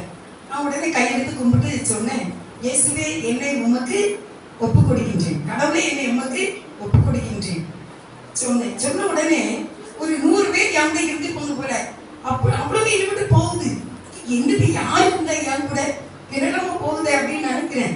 நல்லா இருக்கு, ப்ரீவியஸ் ஆகிறேன். அப்ப நான் திரும்பி சொல்றேன், கடவுளை என்னை உமக்கு ஒப்பு கொடுங்க, இயேசுவை என்னை உமக்கு ஒப்பு கொடுங்க, ஆண்டவரை என்னை உமக்கு ஒப்பு கொடுங்க. சொல்ல பயங்கரமா ப்ரீவியஸ் ஆயிட்டு நல்லா இருக்கு. ஒரு 20 நேரம் தான் சொல்லியிருப்பேன் நினைக்கிறேன். அதுக்குள்ள மீட்டிங் முடிஞ்சிட்டு எனக்கு அதுக்கு முன்னால ஒரு பயங்கரமான தலைவலி இருக்கும். 6 மாசம் இருமல் இருக்கும். எனக்கு இருதயத்துக்குள்ள தீ எரிச்ச மாதிரி எப்பவும் ஹார்ட் எரிச்சுக்கிட்டே இருக்கும். அது எரிக்கும் போது பயணம். மூலவியாதி உண்டு எனக்கு. ஒரு டம்ளர் பிளட் தேவை எனக்கு. டாய்லெட் போனோம். அப்படி இவ்வளவு வியாதிகளோட கூட நான் இருந்தேன். எங்கள் அம்மாட்ட சொல்வேன், அம்மா நான் இத்தனை வயசுல இவ்வளவு வியாதியா நான் இருக்கேம்மா, என்னம்மா அப்படின்னு சொல்லுவேன் அம்மாட்ட. அப்படிப்பட்ட அவ்வளவு நோயும் நான் இப்படி திருப்பினால அதுக்கு என்னை விட்டு தேய்ச்சி கொடுத்துருவேன். எந்த ட்ரீட்மெண்ட்டும் இல்லாமல் அதுக்கு எனக்கு சோமம் இன்னைக்கு 65 வயசுக்கு மேல அப்படி கிருபினால் வாழ்ந்துட்டு இருக்கேன். நான் உப்பு கொடுத்தேன், வீட்டுக்கு வந்துட்டேன். அடுத்த நாள் சாயங்காலம் போல நினைக்கிறேன், நேற்று நமக்கு என்னமோ நடந்துச்சு அப்படின்னு சொல்லிட்டு இப்படி படி இருக்கும் அத்தை வீட்டில் அந்த வராண்டாவில் வந்து என் வீட்டில் எல்லாருமே கூடட்டு போயிருவாங்க கடைக்கு. நான் போன பிறகு பிள்ளைகளை தூங்க வச்சுட்டு அதை உட்காந்து வானத்தை பார்த்து கேட்டேன், கடவுளே எனக்கு மோசம் தருங்க. ஆனா இந்த உலக வாழ்க்கை நல்லா இல்லை. வாலிப வயசுல அந்த கதை புத்தகங்களோட வாழ்ந்த வாழ்க்கை அது வேற மாதிரி இருந்துச்சு. இது நல்லாவே இல்லை, எனக்கு பிடிக்கவே இல்லை. எனக்கு மோசம் தந்துருவீங்களா? நான் மோசத்தில் வந்து உங்களை கெட்டு பிடிச்சு உங்களுக்கு முத்தம் கொடுக்கணும்ல அப்படின்னு கேட்டேன். பாருங்க, சும்மா உட்காந்து கேட்டது, ஜெபமும் இல்லை, பைபிளும் இதெல்லாம் படிக்கல. ஒரு கை தேவன் வானத்தில் இருக்கிறார், நம்ம பூமியில இருக்கிறோம், அதான் சிங்காசனம் பாதத்தையெல்லாம் பெரிய பேசுகிறார். ஒரு பெரிய கை வந்து எனக்கு என் இருதயத்துக்கு நேராக நீட்டி, நீ ஒரு பாவி அப்படின்னு அந்த கை பேசுது. உடனே இந்த புஸ்தகம் திறக்கிற மாதிரி இருதயம் திறந்துச்சு.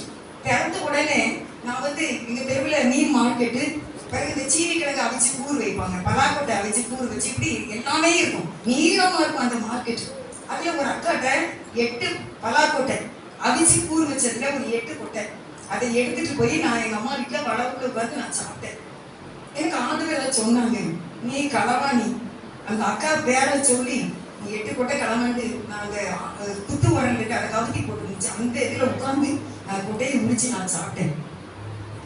பாவியாக்கும் நான் களவாணியா? ஆமா. அதுக்கு பிறகு நான் படிப்பு எனக்கு வராதனால பாத்தி எடுக்கிறேன். அந்த பாத்தி எடுக்கிற தப்பு திருப்பி டீச்சர்ஸு சார் எல்லாம் நான் ரொம்ப வயதுருக்கேன். கணக்கு வந்து எனக்கு வராது பார்த்துக்கிடுங்க. அப்போ ஒரு சார் வந்து சின்ன மாதம் எடுத்து போடுங்க, அதில் இந்த பென்சிலை கூர்மையாக சீவி வச்சிருப்பார். அதையும் இந்த ஸ்லட்டையும் சேர்த்து இந்த கால் ரொம்ப தடியாக இருக்கும் வச்சு அப்படி நைப்பாரு பாருங்க, ஈரப்படியே திருமணமாகிட்டோம். இந்த கணக்கு பாடம் வராததுக்கு பாத்தியார் பார்த்தீங்களா, பொண்ணு பிள்ளைகளோட அழைக்கக்கூடாது போல அப்படின்ட்டு அதோட இந்த மாங்கா ஸ்லட்டோட இந்த சதையை வச்சு நடுவில் இந்த பூச்சிகளை பென்சிலை வச்சு நைப்பார். அவர் கடுமையான வார்த்தை சொல்வேன். அதை சொல்லிட்டு நீ வணங்கவே வேண்டாம் அப்படின்னு சொல்லியிருக்கேன். என் மனசுக்குள்ள அவரை ஒரு கெட்ட வார்த்தை இல்லை, ஆனால் அது வேண்டாம் வாங்கிக்கல. அந்த இதை சொல்லி நீ வணங்கவே வேண்டாம் அப்படின்னு சொல்லுவேன். நான் அப்படி வலிக்கும், என்னாலும் அப்படிதான். கணக்கே வராது, 10th நான் கணக்கில் தான் ஃபெயில் பண்ணுங்க. இப்போ வீட்டில் வந்து சொல்றேம்மா, இந்த சார் வந்து என்னாலுமே நீ இப்படி பண்றாங்கம்மா, நீங்க எதுவும் தப்பு பண்ணிட்டீங்களாம்மா, அவரை எங்கேயாவது ஏசிட்டீங்களாம்மா அது ஃபேமிலியில அப்படின்னு கேட்டேன். அதுக்கு அம்மா ஒரு ரீசன் சொன்னாங்க, ஏதோ அலைன்ஸ் கட்டு வந்து குழந்தை எங்க வீட்டில் அவங்க எங்க வீட்டில் கொடுக்கலையாம்மா, அதனால யாருக்குமாம்மா அப்படின்னாங்க. சரி, அந்த 6வது வகுப்புல இது அதுக்கு பிறகு வேற சார் பண்ணுறாங்க. இப்படியா இந்த அவரை நான் ஏசியிருக்கேன் என் மனதில். அது இதே மாதிரி நிறைய டீச்சர்ஸ் எல்லாம் நக்கல் பண்ணியிருக்கேன். வயிறு பெருசாக இருந்தால் நக்கல் பண்ணியிருக்கேன். அந்த மாதிரி தவறுகள் பிறகு பார்த்து எழுதுறது. பிறகு சண்டை தெருவில் வந்து தண்ணி பிடிக்கும் போது அடிப்படி சண்டை போட்டிருக்கேன். எங்கள் கணவரை சரசுமே எடுத்து பேசியிருக்கேன். என் பிள்ளைகளை ரொம்ப கோபத்தில் அடிச்சிருக்கேன். அதனால 3 பிள்ளைகளையும் ஒன்றா வச்சு மன்னிப்பு கேட்கு. இந்த மாதிரி காரியங்கள் ஆண்டு எனக்கு சொன்னாங்க. மன்னிப்பு கேட்டேன். நான் ஒப்புரவாக வேண்டிய பாவம் மட்டும் 28 பாவம் இருக்குது. எங்கள் அண்ணன் மகன் இந்த சண்டை போட்டிருக்கேன். எனக்கு குட்டி கம்பு விளையாடு, கபடி, இந்த மாதிரி விளையாட்டுலாம் ரொம்ப ரவுடிசமாக விளையாடுவேன். அதில் எங்கள் தாயம் போட்டு விளையாடுறது அந்த மாதிரிலாம் கணத்தரம் பண்ணியிருக்கேன். அம்மாவுக்கு தெரியாமல் பணம் எடுத்து பொறிகடலை வாங்கி சாப்பிடுங்க. இதெல்லாம் எனக்கு ஆண்டு இப்படியே சொன்னாங்கன்னா பார்த்தீங்கன்னா என் பாவத்தை ஆண்டு லாரியில் அழுது நான் பார்த்தேன். 24 வயசு கிட்டக்க 3 வருஷம் நான் வீட்டிலே இருந்துட்டேன். வெளியே போகல, தெருக்கே போக முடியாது. இந்த வெஸ்ட்ல தெருவில் போனால் ஒரு மாதிரி பேசுவாங்க, கோயில் வீடும் தான். ஆனால் தவறுகள் வந்து அவ்வளவு இருந்துச்சு. மன்னிப்பு கேட்க அப்பதான் சொல்றேன், யூதாசில உங்களை காட்டி கொடுத்தா அதான் நீங்க செத்துட்டே போயின்னு நினைச்சேன். ஏன் பாவம் தான் உங்களை சிறுவையில் அடைஞ்சிட்டா. உண்மையிலே ஹோலி ஸ்பிரிட் அப்படிதான் எனக்கு உணர்த்தி காட்டினார். பாவங்களை அழுதுக்கு மன்னிப்பு கேட்டேன். அதுதான் ரட்சிப்பு. ஒரு அம்மா அப்பமாருக்கு வந்தாங்க, இதெல்லாம் முடியுது. ஒரு அம்மா வந்தாங்க, நீ ரட்சிக்கப்பட்டிருக்கியா கேட்டாங்க. அப்படின்னா என்னதுன்னு கேட்டேன். சின்ன பிள்ளைங்க செய்த பாவத்தெல்லாம் ஏசப்பட சொன்னா மன்னிச்சிருவாங்க, உன் பேர பல்லவத்தில் எழுதிருவாங்க, நீ மோசத்துக்கு சொந்தம்னு சொன்னாங்க. இந்த 4 to 6 மணி வரைக்கும் இது நடந்துச்சு. அந்த அம்மா முடியும் அவங்க வீட்டுக்கு வந்தாங்க. நான் நைட்டை போடுறேன், அவங்க வராங்க, அவங்க இதை சொன்னாங்க. அப்படிதான் அந்த ரட்சிப்பு. அதுக்கப்புறம் இந்த தவறுகளைலாம் நான் சரி பண்ணேன். இந்த தாயை விளையாடும்போது கபடியில் சண்டைப்பட்ட அக்கா மாட்டெல்லாம் மன்னிப்பு கேட்டேன். எங்கள் அண்ணன் பிள்ளைகிட்ட அம்மாட்ட முழங்கால் போட்டு மன்னிப்பு கேட்டேன். இந்த கணவர்கிட்ட நான் உங்களுக்கு தெரியாமல் பணம் எடுத்திருக்கேன், கொண்டா அப்படின்னாங்க. அப்படியே அந்த இப்படியே தவறுகள் இந்த ஃப்ரெண்ட்ஸ் மார்க்கு லெட்டர் போட்டு மன்னிப்பு கேட்டேன். தேவன் எனக்குள்ளே வந்தார். அவர் எனக்குள்ளே வந்து அவர் உட்கார்ந்தார். போதுமா அப்படி கேட்டாங்க. அருமையானவர்களே, அப்படி பிள்ளையாக மாற்றிக்கிறார். எத்தனை சொற்பங்களை வணங்கி இருக்கின்றேன். நீங்களும் அந்த மாதிரி செய்திருக்கீங்களா? பாவ மன்னிப்பு நிச்சயம் என்பது இல்லாட்டால் பரலோக ராஜ்யத்துக்கு போகவே முடியாது. நான் அவர்கிட்ட கேட்டது ஒன்றுதான், எனக்கு மோசம் தாங்க, இந்த உலகம் நல்லாவே இல்லை, எனக்கு பிடிக்கவே இல்லை.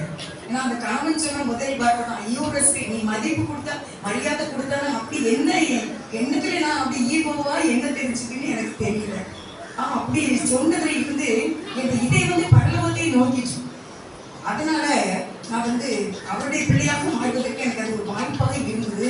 அவர் எனக்குள்ளே வந்தார், அவரோடு நான் வாழ்ந்து கொண்டிருக்கின்றேன் அவருடைய கிருபையினால. அதை பற்றி நான் ஒரு அக்காட்ட சொன்னேன், அக்கா நம்ம ரட்சிக்கப்படணும், அதுனா இப்படிதான் அப்படின்னு சொன்னேன். அந்த ஸ்பாட்ல ரட்சிக்கப்பட்டு எனக்கு அவங்க குடும்பமே ரட்சிக்கப்பட்டு, எனக்கு சிபிஎம்ல அவங்க பயங்கர ஒரு ஃபேமிலியா இருக்காங்க. அவங்க பொண்ணு கூட ஒரு தங்கச்சி மகன் கூட சிஸ்டரா போயிருக்கான். அப்படி இப்படி நான் ஒருத்தருக்கா சொல்ல ஆரம்பித்து கடைசி நாங்கள் 5 பேர் கூடி ஜெபம் பண்ணி இன்றைக்கு 100 கிட்ட மக்கள் கூடி நாங்கள் ஜெபம் பண்ணுறோம். இப்போ ரட்சிப்பு என்பது இதுதான். இது நான் கேட்டது எனக்கு மோசத்தாங்க கேட்டேன். என்னுடைய பாவத்தை எனக்கு சொன்னாரு. நீங்க இன்னைக்கு இந்த விதமான தவறுகள் நீங்க செய்திருந்தீங்கன்னா ஆண்டவர்கிட்ட கேட்க வேண்டிய பாவங்களை ஆண்டவர்கிட்ட கேட்கணும். சிலை வழிபாடுகள் செய்திருந்தீங்கன்னா ஆண்டவர்கிட்ட கேட்கணும். மனிதர்கள்ட்ட நீங்க நேருக்கு நேரம் சண்டை போட்டு ஏதாவது பொருட்கள் நம்ம அங்கிருந்து வாங்கிட்டுச்சுன்னா அதை நம்ம கண்டிப்பா திருப்பி கொடுத்தாதான் பரலோக ராஜ்யத்துல நம்ம சேர்க்கப்படும். அதுக்கு ஒரு குவாலிஃபிகேஷன், பரலோக ராஜ்யத்துக்கு போறதுக்கு ஒரு தகுதி இருக்கு. ஒரு திருமணம்னா அதுக்கு எவ்வளவு டாக்குமெண்ட்ஸ் கேட்கறாங்க. ஒரு எல்கேஜி பிள்ளைய ஸ்கூல்ல சேர்க்கறதுக்கு எவ்வளவு டாக்குமெண்ட்ஸ், ஒரு காலேஜ்ல எவ்வளவு குவாலிஃபிகேஷன் தகுதிகள் தேவையாக இருக்கிறது என்றால் நித்திய காலமாக வாழக்கூடிய பரலோக ராஜ்யத்துக்கு போறதுக்கும் அவரே நமக்காக ரத்தம் சிந்தி எல்லாவற்றையும் செய்து முடித்து விட்டார். இருந்தாலும் சில தகுதிகள் நம்மளுக்கு காணப்பட வேண்டும். அதைத்தான் யார் செய்தார்? சகையை செய்வார். ஆண்டவர்கிட்ட சொன்னார், யார்கிட்டையாவது நான் 2 இடத்துலயா நான் 4 இடத்துலயா கொடுக்கேன். அதுக்கு ஆண்டவர் சொன்ன வார்த்தை என்ன? இன்றைக்கு இந்த வீட்டுக்கு ரட்சிப்பு வந்தது. யாக்கோபுடைய 12 பிள்ளைகிட்ட 10 பிள்ளைகிட்ட ஆண்டவர் சொன்னது, நீங்க கண்டிப்பா யோசிப்பட்டு நீங்க மன்னிப்பு கேட்கணும். எத்தனை பேர் வாசித்திருப்பீங்க? ஆதியாகமம் 50ஆம் அதிகாரத்துல இருக்கு, நீங்க உங்களுடைய சகோதரிடத்திலே மன்னிப்பு கேட்டுங்க அப்படின்னு. அதே மாதிரி அவங்க மன்னிப்பு கேட்கிறாங்க. இந்த மாதிரி காரியங்களை நம்ம ஆண்டவர்கிட்ட ஒப்புரவாகவில்லை என்றால் அந்த மோட்ச ராஜ்யத்தை, பரலோக ராஜ்யத்தை அடையவே முடியாது. நீ என்னுடைய பிள்ளை என்று அவர் சொல்ல வேண்டும். இப்படி நடந்துட்டு இருக்க ஒரு நாள் எனக்கு அந்த நிச்சயம் எப்படி கிடைச்சது அப்படின்னா, நான் 2வது பையன் ரொம்ப அழுதுகிட்டு இருந்தோம். அப்படி ஆனா சைடுல பார்த்தீங்கன்னா அப்படி சொடக்கு போட்டு, அது சின்ன ஒரு வீடு தான். அத்தை எல்லாருக்கும் சாப்பாடு வச்சுட்டு இருக்காங்க. எங்க வீட்டுக்காரங்க குழந்தை எல்லாரும் மாமா எல்லாரும் இருக்காங்க. எங்க வீட்டுல ஆம்பளையாட்கள் தான் சாப்பிடணும், அதுக்கப்புறம் தான் பெண்களுக்கு வச்சு கொடுப்பாங்க. அப்ப நான் இப்படி வச்சு அழுதுட்டு இருக்கும்போது சொடக்கு போட்டு இப்படி மேலவா உடனே நான் எங்க வீட்டுக்காரங்க பையனை கொடுத்துட்டு டக்குன்னு நான் மாடி போனேன். போய் முழங்கால் போட்டு, என்னப்பா அப்படி கேட்டேன். நித்திய விவாதத்துக்கு என்று உன்னை எனக்கு நினைத்துக் கொண்டேன், உண்மையாகவே நீதி நியாயமாய். அப்படியே எனக்கு பைபிள் எப்படி வசனம் தெரியாது பதிலுங்க. அப்படி சொன்ன உடனே அப்படின்னா என்னப்பா அர்த்தம் அப்படின்னு, உனக்கும் எனக்கு இன்னைக்கு நிச்சயதார்த்தம், ஒரு நாள் ஆகாயத்துல கல்யாணம் அப்படின்னு. அருமையானவர்களே, அன்னைக்குதான் அந்த ரட்சிப்பு நிச்சயங்கிறத திரும்பி நான் அறிந்து கொண்டேன். என்னை அவருடைய பெயரிலே புத்தகத்திலே அவர் எழுதி விட்டிருக்கிறார் பெயர் என்று. இன்றைக்கு உங்களுக்குள்ள இந்த ஒரு ரட்சிப்பு நிச்சயம் இருந்தால் அவரோடு கூட மனவாட்டியாக நம்ம வாழ முடியும். மணமக்கள் இல்லாத ஆராதனையா, மணமக்கள் இல்லாத கல்யாண மகாலா, மணமக்கள் இல்லாத மாலையா, மணமக்கள் இல்லாத ஆடை ஆபரணங்களா, மணமக்கள் இல்லாத கொட்டு மேளமா, மணமக்கள் இல்லாத ஊர்வலமா, மணமக்கள் இல்லாத பட்டாசா, மணமக்கள் இல்லாத விருந்தா? ஒண்ணுமே கிடையாது. மணமக்கள் இருக்கணும். மணமக்கள் இருந்தாதான் இந்த கல்யாணம் சிறப்பு. இன்றைக்கு கிறிஸ்துவோடு கூட ஐக்கியம் என்ற ஒன்றுக்குள்ளே நீங்க இருந்தாதான் உங்களுடைய ஆராதனை உண்மையானது. உங்களுக்காக வைக்கப்பட்டிருக்கிற கொட்டு மேளம், உங்களுக்கு வைக்கப்பட்டிருக்கிற பரலோக ராஜ்யத்தின் விருந்து எல்லாமே அது நிஜம். அப்படின்னா கிறிஸ்துவோடு கூட ஐக்கியப்பட்ட ஒரு நிலைமை காணப்பட வேண்டும் என்பதை நான் ஆணித்தரமாக சொல்லுகின்றேன். அது இல்லைன்னா கடைசி நாட்கள்ல ஏமாந்து போகும். நம்மளுடைய பெயர் பரலோக ராஜ்யத்தில் எழுதப்பட்டிருக்க வேண்டும். விஸ்வமானில எமில் ஜெபசிங் அண்ணன் உண்டு, அவங்க தான் ஆரம்பிச்சாங்க. கடந்த நாள் அவங்களுடைய வாழ்க்கை வரலாறு புத்தகத்தை நான் படித்துக் கொண்டிருந்தேன். அதுல அவங்க ரட்சிக்கப்பட்ட அன்னைக்கு ஆண்டவர் பேசினதான், இன்று நான் உன்னை ஜனிப்பித்தேன், உனக்கு நீ கேள், உனக்கு ஜாதிகளையும் ராஜாக்களையும் தருவேன் அப்படின்னு ஆண்டவர் சொன்னாங்க. அம்மா அது எழுதியிருக்காங்க அண்ணன். அப்போ இன்றைக்கு உண்மை நான் ஜனிப்பித்தேன். அவங்க நிறைய 10 பிள்ளைங்க அவங்களுக்கு வீட்டுல போய் கதவை தட்டி சொன்னாங்க. அவங்க RSS ஈகரா பெரியார் அவங்க கூட இருந்திருக்காங்க. கடவுள் இல்லை, கடவுளை நம்புகிறவங்க முட்டாளி என்று சொல்லுகிற அந்த இதுல அந்த அண்ணன் இருந்திருக்காங்க. அப்படிப்பட்டவங்க கதவை தட்டி வீட்டுக்குள்ள போய் கதவை திறந்த உடனே அக்காட சொன்னாங்க, அக்கா நான் ரட்சிக்கப்பட்டிருக்கிறேன் அப்படின்னு. ஆதாரம் என்ன? நீ ரட்சிக்கப்பட்டிருக்கீங்கன்னா ஆதாரம் என்ன? நீ ஆண்டவர் பிள்ளைனா என்ன ஆதாரம் சொல்லு அப்படின்னு கேட்டாங்க. கதவை திறந்து நிற்கும் போதே, இன்றைய நான் உண்மை ஜெயிப்பித்தேன் என்று ஆண்டவர் என்னோடு சொன்னார். இன்றைக்கு நீ மறுபடியும் பிறந்திருக்காய் என்று ஆண்டவர் என்னோடு சொன்னார் என்று அண்ணன் சொல்லியிருக்காங்க. அருமையானவர்களே, உங்களுக்கு அந்த நிச்சயம் இருக்கு. என் பேர் பரலோக ராஜ்யத்தில் எழுதப்பட்டது. நாங்க ரட்சிக்கப்பட்ட காலத்துல எல்லாருமே கேட்பாங்க, ஒருத்தர் புதுசா ஆலயத்துக்கு வந்தாலும் சபைக்கு போனாலும் கேட்பாங்க, ரட்சிக்கப்பட்டிருக்கீங்களா அப்படின்ட்டு, பரிசுத்தாவியை பெற்றிருக்கீங்களா, நீங்க முழுக்க ஞானஸ்நானம் எடுத்திருக்கீங்களா அப்படின்னு கேட்பாங்க. பயமா இருக்கும், என்னத்துக்கு இப்படி கேட்கறாங்க அப்படின்ட்டு. இப்ப இந்த கேள்வியே எங்கேயுமே கிடையவே கிடையாது. எல்லாமே உலக பிரகாரமான ஆசீர்வாதங்கள், கடன் பாருங்கள், அதுக்குள்ளதான் பிள்ளைகளால கஷ்டங்கள், குடிவெறியினால இப்படியான ஒரு துன்பங்களிலே மக்கள் வாழ்ந்து கொண்டு இருக்கின்றோம். ஆனால் நீங்கள் அவருடைய பிள்ளை என்ற நிச்சயத்தோடு இருந்தால் எல்லாமே ஆட்டோமேட்டிக்கா வந்துடும். அததான் நான் இயேசுக்காக நான் பிரதிநிதியாக அதில் நினைக்கின்றேன். நான் என்னுடைய செய்தியில் கூட என்ன எனக்கு தெரியுமா, இயேசுவுக்கு போர் சேவகன், போலீஸ் எழுதிருக்கேன். உங்களை ஆண்டவருக்கு காட்டி கொடுக்கணும், அது போலீஸா தான் நான் வந்திருக்கேன். நீங்க என்ன அப்படின்னா, ஒரு பையன் குற்றவாளியாக அவன் ஏதோ அடிப்படை சண்டை போட்டான், திருடிட்டான் அப்படின்னா அந்த கேஸ் எப்பவுமே பதிவாகிருப்பது இல்லை. ஆனா நடு சாமத்துல 12, 1 மணிக்கு 2 மணிக்கு தான் போலீஸ் வரும். ஏன்னா இது எப்படியாவது எங்கேயாவது மறைந்திருந்து சுத்திட்டு கடைசியில இந்த நடு சாமத்துல தான் எங்க வருவான், வீட்டுக்கு வருவான். கரெக்டா வீட்டுக்குள்ள வந்திருப்பான், போலீஸ் கதவை தட்டுவான். உடனே என்ன செய்வாங்க, உங்க பையன் இருக்காங்க, எங்க ஃப்ரெண்டு அப்படின்னு சொல்லுவாங்க. இல்ல உன் பையன் இந்த மாதிரி பண்ணியிருக்கான், ஒரு வீட்டுல நான் கண்ணால கண்டேன், ராத்திரி 2 மணிக்கு போலீஸ் கதவை தட்டுறாங்க. வந்தோடனே அவங்க சொல்றாங்க, என்னையா யார் வேணும், இப்படி உன் பையன் இப்படி பண்ணிட்டு வந்திருக்காமா. என் பையன் இல்ல சார், இங்க இல்ல சார். அது எப்படிமா இல்ல, கேட்ட உடைக்க முடியாதுன்னு நினைக்கியா, உடைச்சு தள்ளிடுவேன் அப்படின்னு. ஆனா அவங்க டபுள் கிரீன் இதே மாதிரி கிரீன் கேட்டு கூட சும்மா கொடிக்க போட்டுருக்கா. அப்போ அவங்க என்ன சொல்லியிருக்காங்க, கேட்ட உடைச்சிருவான் தள்ளிடுவான்னு சொன்ன உடனே நான் மேல போய் சாவி எடுத்துட்டு வரேன், அது வரைக்கும் வெயிட் பண்ணுங்க சார் அப்படின்னு. ஆனா பையன் இப்படி பண்ணியிருக்காங்க, தாய்க்கு தெரியாதாமா. உடனே மேல போயிருக்காங்க சாவி எடுக்கிற மாதிரி. அங்க போய் பையன்கிட்ட சொல்லியிருக்காங்க, போலீஸ் தேடி வந்திருக்கா, தப்பு பண்ணிச்சியா, எப்படியாவது ஒழிஞ்சிக்க போய். பையன் உடனே எஸ்கேப் ஆயிட்டான். கீழே பார்த்தா பூட்டு என்ன சும்மா கொலைக்குதான் கிடக்கு, உனக்கு பூட்டவே இல்லை. திறந்து அழகா திறந்துருக்கான் போலீஸ். கடைசியில போலீஸ் திறந்து மாடிக்கு போனா எங்கேயுமே இல்லை, கண்டுபிடிக்க வந்தான். ஆனா அடுத்த நாள் பையன் போய் ஆஜர் ஆயிட்டாங்க. போன உடனே இவங்க அதுக்கு முன்னால போய் சொன்னாங்க, தயவு செய்து எஃப்ஐஆர் எழுதிடாதீங்க அப்படின்னு இவங்க சொன்னாங்க. அதுக்கு போலீஸ் சொன்னாராம், நாங்க சடங்கு நடத்திட்டோம் அப்படின்னா என்ன, அடிச்சிட்டோம், எஃப்ஐஆர் பதிவாயிட்டு. இன்றைக்கு அருமையானவர்களே, அதுக்கப்புறம் என்ன நடக்கும், கேஸ் நடக்கும். இன்னைக்கு நம்மளை குறித்து பரலோக ராஜ்யத்துல ஒரு எஃப்ஐஆர் இருக்குதான். இன்னொன்னு, உங்களுக்குள்ள நீங்க யார் மேலேயாவது குற்றம் சொல்லி நீங்க எஃப்ஐஆர் கேஸ் உங்களுக்குள்ள இருக்கா, ரெண்டே கேள்விதான். இன்னைக்கு நான் போலீஸார் உங்களுக்கு முன்பாக நிற்கின்றேன். வேதம் சொல்கிறது 2 தீமோத்தேயு 2:3 வசனம்,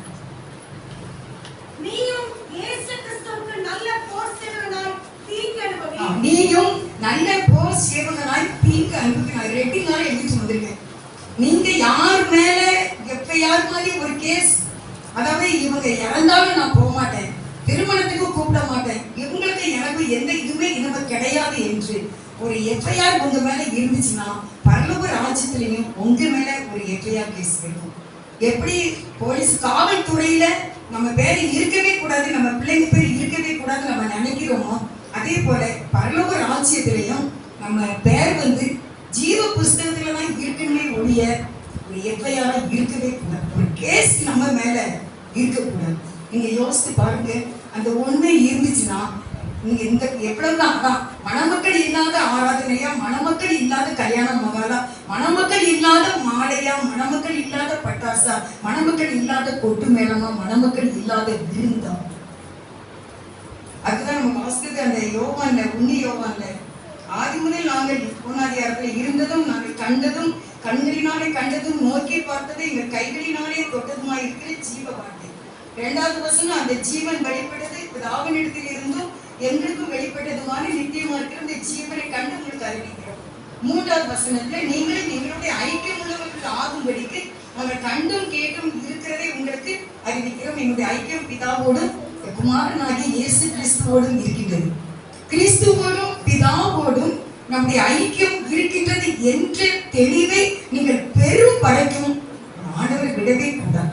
யாக்கோபு தன்னுடைய பலத்தினால ஆண்டவரை பலவந்தப்படுத்தினான்.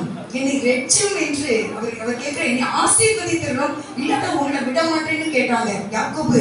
அது நான் அந்த நாட்கள் அந்த செய்தியில என்ன கேட்டேன் அப்படின்னா, என்னை ரெச்சித்துருங்க. ஏன்னா ஆண்டவர் கேட்டாரு, உன்னோட பேர் என்ன? அப்ப என்னோட பேரு அப்பாட்ட ஏசான்னு சொன்னேன். இப்போ நீ உன்னோட பேர் என்ன? அப்போ என்னோட பேர் யாக்கோபு. இதுதான் உண்மையான பேர். சரி, இந்த பேர் உனக்கு வேண்டாம்னு சொல்லிட்டு தான் ஆண்டவர் இஸ்ரவேல் என்று மாற்றினார். அருமையானவர்களே, இதுவரைக்கும் நம்முடைய வாழ்க்கையில நீங்க பொல்லாதவங்க, பொறுமை இல்லாதவங்க, இப்படி பல குணங்கள் நம்மகிட்ட இருந்திருக்கலாம். நம்ம வாழ்க்கையில கிறிஸ்துவை ஏற்றுக்கொண்ட நம்மளுடைய ஐக்கியம் பிதாவோடும் கிறிஸ்துவோடும் பரிசுத்த ஆவியானவரோடு ஐக்கியமாக மணமக்களாக ஒன்று சேர்த்து இல்லாவிட்டால் நம்ம மேல கேஸ் இருக்கு. உங்களை நீங்க தாழ்த்தி கேட்க வேண்டும். இப்போ கூட சமீபத்துல எனக்கு கொஞ்சம் சிக்காச்சு கொடுத்துக்கோங்க. எனக்கு ஒரு அருமையான பிள்ளை செல்வி, தங்க செல்வி, ஜான் விஸ்லியோட ஒய்ஃபு, என்னுடைய அருமையான பிள்ளை. நான் அவட்ட தான் எதனாலும் ஒரு ஆலோசனை நான் கேட்கும்போது எனக்கு அழகா அப்படி தூக்கி விட்ட மாதிரி எனக்கு நிறைய ஐடியா சொல்லி தருவான். அப்ப அதுல அவ நான் சொல்லும் போதே அவ சொல்ற ஒரு வார்த்தை, ஒண்ணும் செய்யாது, தேவன் உங்களோட கூட இருக்கிறார். அந்த ஒரு வார்த்தையை அவ சொல்லாம இருக்காது. நீங்க இல்லைன்னு நினைச்சாலும் நம்ம கூட இல்லையோ அப்படி நீங்க நினைச்சாலும் அவர் உங்களை விட்டு போக மாட்டார். அவர் வந்ததுதான் அப்படிங்கிற ஸ்ட்ராங்கான வார்த்தையை அடிக்கடி இந்த பிள்ளை எனக்கு சொல்லுவா. அருமையான என்னுடைய மகள், ஆண்டுடைய கிருபையினால சொல்றேன், தூக்கி விட்ட மாதிரி இருக்கும். அப்படின்ட்டு உள்ளத்தின் ஆழத்தை நோக்கி பார்ப்பேன். தேவன் என்னுடைய சிங்காசனத்தில் அமர்ந்திருக்கிற அந்த காட்சி எனக்கு உடைய பாதத்திலேயே முழங்கால் படிக்கிட்டு இருக்கிறவங்க முன்னாடி கணவன் ரொம்ப பிடிப்பாங்க. அவங்களுக்காக நான் ரொம்ப ஜோம் பண்ணிக்கிட்டு இருந்தேன். என்னுடைய மச்சான் முன்னாடிக்கு ரொம்ப சொல்லுங்க, ஓவர் ப்ளீடிங் ஆயிட்டு நான் அவங்கள தூக்கி ஆஸ்பத்திரியில போட்டு அவங்களுக்கு குளுக்கோஸ் ஏறிக்கிட்டு இருக்கு. அப்படி எனக்கு ரொம்ப டயர்ட் ஆயிடுச்சு. அப்படி எங்க அத்தை வந்தாங்க, நான் பார்த்துக்கிட்டேன், நீ படுத்துட்டேன். நான் படுத்திருக்கேன். நான் ஆண்டவர் சிங்காசனத்துல உட்கார்ந்து இப்படி இருக்காங்க. நான் வலது பக்கமா என் தலையை வச்சு அப்படி நான் படுத்திருக்கேன்.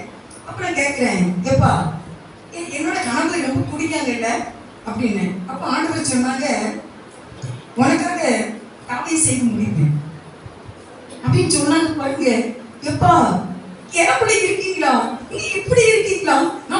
நான் எங்க ஐயாவை எங்க அம்மா சொல்லுவாங்க, 5 வயசுக்கு மேல ஐயா கூட என்ன செய்யக்கூடாது, படுக்க கூடாது. தனித்தனி கட்டில் தான். ஐயா கூட படுத்துக்கிட்டேம்மா. அப்பெல்லாம் கை விளக்கு, தெரு விளக்கு கூட எங்க ஊர்ல வரல. பார்த்துக்கோங்க, கை விளக்கு. நான் ஐயா கூட படுத்துக்கிறேன். அதெல்லாம் இல்ல, பொங்கல ஐயா கூட படுக்க கூடாது. அப்ப நான் உங்க கூட படுத்துக்கிட்டேன். அதெல்லாம் அம்மா கூட எல்லாம் படுக்க கூடாது. சும்மா அந்த டச் பண்ணிலாம் படுக்க, தொட்டுலாம் அப்ப டச்லாம் தெரியாதுல்ல, தொட்டுலாம் படுக்க கூடாதுமா. நீ இந்த கட்டில படுத்துக்க, அம்மா இந்த கட்டில, ஐயா இந்த கட்டில. நான் உங்க கூட வாரேன், வேண்டாம், தொடாம தான் படுக்கணும். அப்படியே தான் எனக்கு சொல்லி தந்தாங்க. பார்த்துக்கோங்க, அதே மாதிரி தண்ணி யாரும் கேட்டாலும் டம்ளர்ல வச்சு ஒரு தட்டுல வச்சு கொடு, ஒரு செம்புல வச்சு கொடு. எதுக்குமா? அதெல்லாம் தொட்டு பேசக்கூடாது. நீ தண்ணி கொடுக்கும் போது அவங்க கை உன் கையில பட்டுரும்ல செம்புல, இப்படியும் பிடிக்க கூடாது, இப்படியும் பிடிக்க கூடாது. தட்டுல வச்சுதான் தண்ணி கொடுக்கணும். அப்ப நான் நினைப்பேன், நம்ம தண்ணி ஒரு ஆம்பளையாளுக்கு கொடுக்கும் போது அவங்க விரல் நம்ம கையில பட்டுட்டுனா நம்ம குழந்தை உண்டாயிருவோம் போல, கன்சீவ் ஆயிரும் போல அப்படின்னு பயந்து இன்ன வரைக்கும் யாருக்குனாலும் சரி ஒரு டம்ளர் தண்ணி கேட்டா கூட ஒரு தட்டுல வச்சுதான் அப்படி கொடுக்கறது. அன்னைக்கு அம்மா சொன்னது, ஆண்டவருடைய கிருபையினால நீ டச்சு தொட்டு நான் படுக்க கூடாது. ஹாஸ்டல்ல படுக்கும் போது நீ விரிச்சிருக்கிற பாய் பக்கத்துல இருக்கிற பிள்ளை பாயோட தொடக்கூடாது அப்படின்னு எங்க அம்மா சொல்லியிருக்காங்க. அருமையானவர்களே, இன்றைக்கு நம்முடைய வாழ்க்கையில என்ன தவறு நீங்க இதுவரைக்கும் செய்திருந்தாலும் சரி, நீங்க தொட்டு பேசுனீங்களா, நீங்க கட்டி பிடிச்சீங்களா, நீங்க எப்படி பேசுனீங்களோ, அது 70-80 வயசு ஆனாலும் எங்க அம்மா சொல்லுவாங்க, 80 வயசு ஆனாலும் சோதனை வரும், ஜாக்கிரதையா இருக்கும். 5 வயசுல இல்ல, 50 வயசுல இல்ல, 25ல இல்ல, 40 இல்ல, 80ல கூட வருவதற்கு வாய்ப்பு உண்டு அப்படின்னு அம்மா சொல்லியிருக்காங்க. ஆனா 80 வயசுல கூட உங்களுக்கு சிந்தனையில உங்களுக்கு தவறான எண்ணங்கள் வருகின்றதா? எனக்குள்ள இருக்கிற இயேசுவே நீர் போதும் அப்படின்னு சொல்லக்கூடிய அளவுக்கு இயேசுவானவர் இதயங்களிலே இருக்க வேண்டும். நீங்கள் அவரால் ஜனிப்பிக்கப்பட்டவர்கள் என்ற அந்த உறுதி உங்களுக்கு இருக்க வேண்டும். அதான் நீங்க சொல்ல வந்திருக்கேன். நீங்க ஆண்டவர்கிட்ட உங்களுடைய தவறுகளை நீங்க கண்டிப்பா நீங்க கேட்கணும். என்னதான் செய்யிருக்கேன் பொறாமையான எண்ணங்கள் எப்பொழுது நமக்கு அதே மாதிரி மோதிக்கொண்டே தான் இருக்கும். இவங்களுக்கு என்ன பல்லு வரிசைய ஒரு அழகுதான், இவங்களுக்கு என்ன இவங்க நல்லா இருக்காங்க, ஆண்டவர் தேடவா செய்யறாங்க, நல்லா தான் இருக்காங்க. இப்படியே நிறைய எண்ணங்கள் சிந்தனைகள் நமக்கு பொறாமை வரும். அதை நீங்க ஜெயிக்கிறதுக்கு ஒரே வழி எனக்குள்ள இருக்கிற இயேசுவே. பயங்கரமான சொப்பனை கண்டு நான் முடிப்பேன். ஒரு தடவை எனக்கு ஒரு ஆப்ரேஷன் நடந்தது 84ல. ஆப்ரேஷன் முடிஞ்சு டிஸ்சார்ஜ் ஆகி வீட்டுக்கு வந்திருக்கேன், படுத்திருக்கேன். என்னோட இருதயத்தை வந்து அக்கார்டிங் மாதிரி சார்லஸ் ஆரோன் அந்த ஐயா வந்து அக்கார்டிங் வாசிப்பாங்க, நீங்க பார்த்துருப்பீங்களா எனக்கு தெரியல.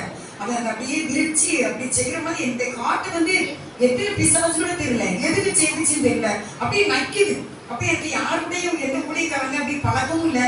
ஆண்டவர் வானத்துல இருந்து என்னோட பேசுனதுனால அவரோட ஐக்கியப்பட்டு வாழ்ந்துட்டு இருக்கிறேன். அந்த நேரம் எனக்கு என்னச்சுன்னு தெரியல. நான் உடனே சொல்ல ஒரே வார்த்தை, எனக்கு இயேசு மட்டும் போதும், எனக்கு இயேசு மட்டும் போதும் விட்டு கத்துக்கிட்டுங்க. அப்ப திருப்பி அப்படி மாதிரி நினைக்கும். அத்தை எல்லாம் பக்கத்துல படுத்துருப்பாங்க குழந்தைங்கலாம். ஆனா எனக்கு என்னச்சுன்னு தெரியாது. எனக்கு இயேசு மட்டும் போதுன்னு இதயத்தின் ஆழத்துல இருக்கிற இயேசுவே நோக்கி பார்க்கக்கூடிய ஒரு கிருபை ஆவியானவர் கொடுத்தார். அப்படியே பாப்பா அப்படியே விட்டுட்டு எதுக்கு அப்படியே என்னை கொள்றதுக்கு வந்துச்சா என்ன தெரியல. ஆண்டவருடைய கிருபையினால அப்படியே அதுல இருந்து விடுதலை பெற்று இன்றைக்கு வாழ்க்கை பயணத்துல என் பிள்ளைக்கு வாழ்க்கையில சரீர பிரதிநிதிகள்ல என் மருமகள்லாம் கொரோனாவில அதிகமாக பாதிக்கப்பட்டாங்க. அப்படிலாம் சொன்னது நீங்க எனக்குள்ள இருக்கீங்க, நீங்க என்னோட இருக்கீங்களப்பா, என்னோட வாழ்ந்து கொண்டு இருக்கீங்க. அந்த ஒண்ணுதான் சொன்ன உங்களை பார்த்தேன், நீங்க தான் நீங்க தான் நீங்க மட்டும்தான் நீங்க மட்டும்தான் அப்படியே சொன்னி அந்த நோய் அந்த பிள்ளை விட்டு அப்படியே போயிட்டு கொடுத்துருவாங்க. ஆஸ்பத்திரி அட்மிட் ஆக சொன்னாங்க டாக்டர்ஸ்லாம், நம்ம முடியாது அப்படின்னு சொன்னாங்க. கடைசியில் ஒரு நாள் ஆண்டவர் பேசினாராம், காற்று வீசட்டும் கடல் பொங்கட்டும் எனது நங்குரம் ஏசி இருக்கிறார். என் மாடியில இருந்து இறங்கி வரும்போது இந்த பாடல் எனக்குள்ள வந்துச்சு அப்படின்னு சொன்னா ஆண்டோட திருப்பி நல்ல அருமையானவர்களே அப்படி சோமாயிற்று. இன்றைக்கு கிறிஸ்துவோடு கூட எங்கள் ஐக்கியம் எங்கள் பிதாவோட குமாரனாகிய இயேசு கிறிஸ்துவோடு இருக்கின்ற நிச்சயத்தோடு தான் நீங்க வாழ முடியும். செல்வி எனக்கு ஒரு வார்த்தை சொல்வா, கடைசி நம்ம உயிர் போகும்போது கூட நமக்கு இருக்க வேண்டியது வந்து விசுவாசம். பரிசுத்தெல்லாம் அப்படியே கிளீனா அப்படியே வந்துட்டே இருக்குமா.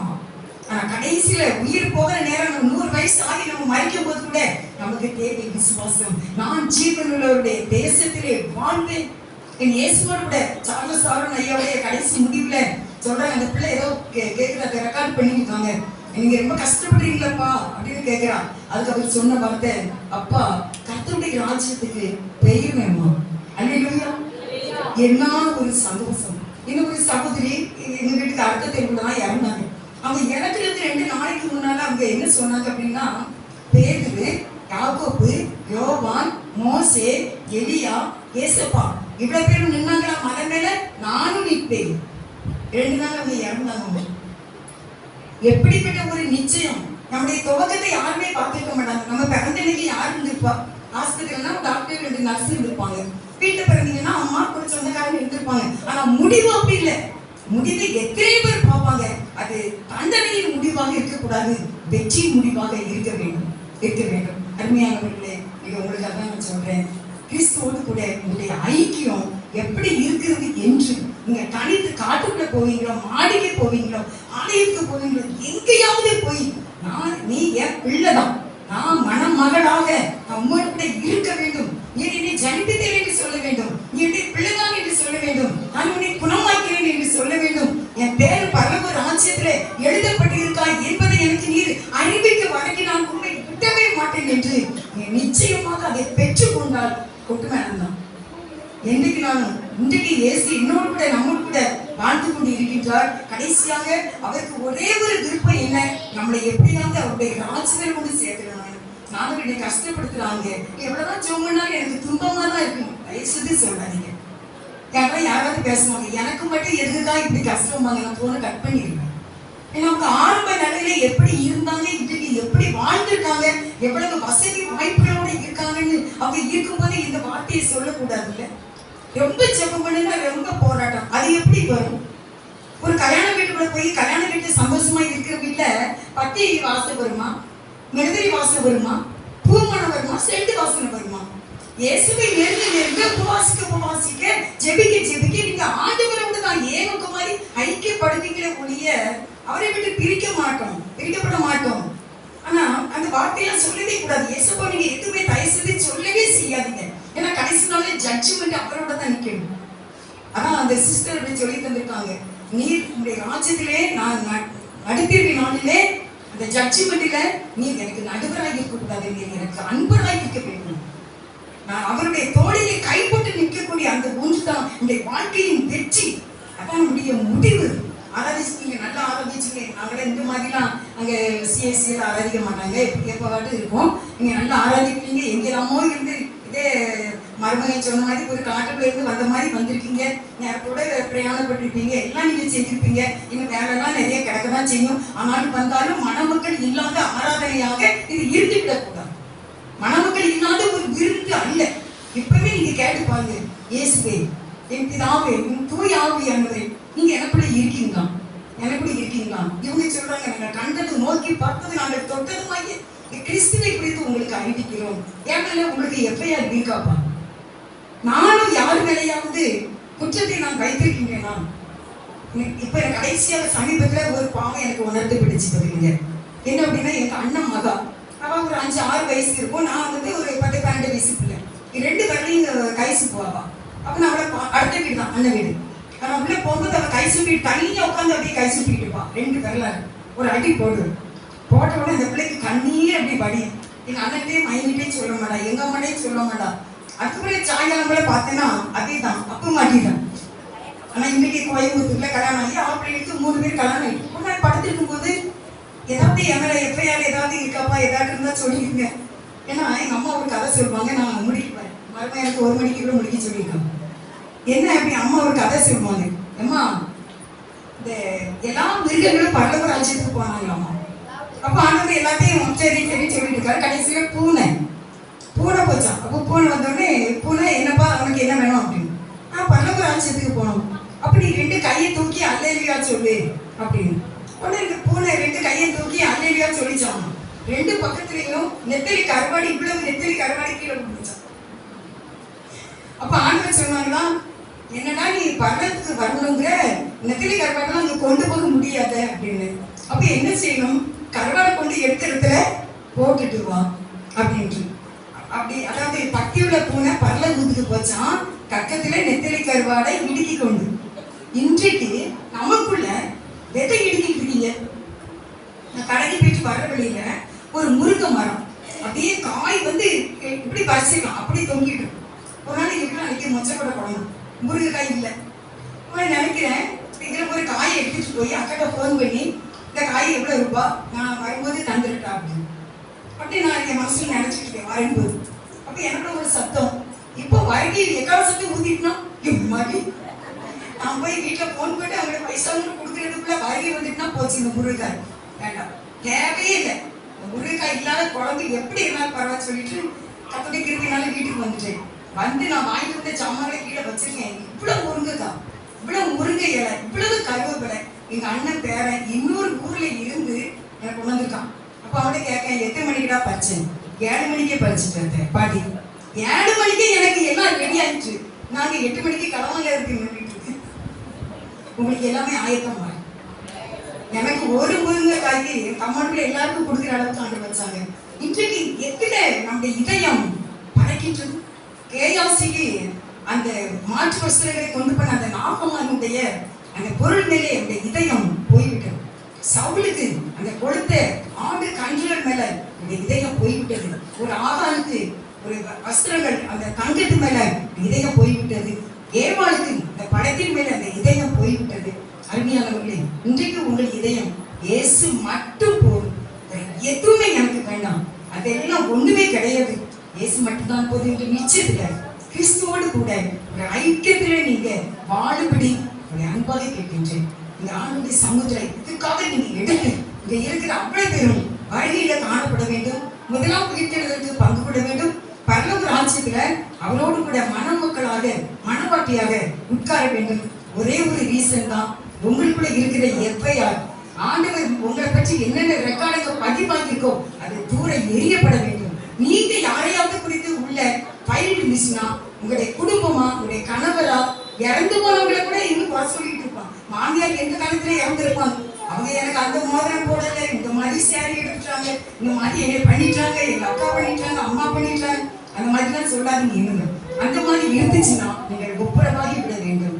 கிறிஸ்துவோடு கூட ஐக்கியப்பட்டு விட வேண்டும். அந்த நிச்சயத்தோடு நீங்க வாழ்ந்தால் கடைசி வரைக்கும், ஏன்னா நமக்கு விரோதமாக வான மண்டலத்தில் உள்ள பொல்லாத ஆவியின் சேவைகள் நமக்கு எப்படி நம்மளை கப்பலாட்டு இருக்குது. ஒரு அக்கா அடிக்கடி சொல்லுவாங்க, ஏதாவது பயம் வந்துச்சா, சோதனை வந்துச்சா, வான மண்டலத்தில் உள்ள பொல்லாத ஆவியின் சேவைகள் நமக்கு உண்டு என்பதை மறந்துவிடாதீர்கள்.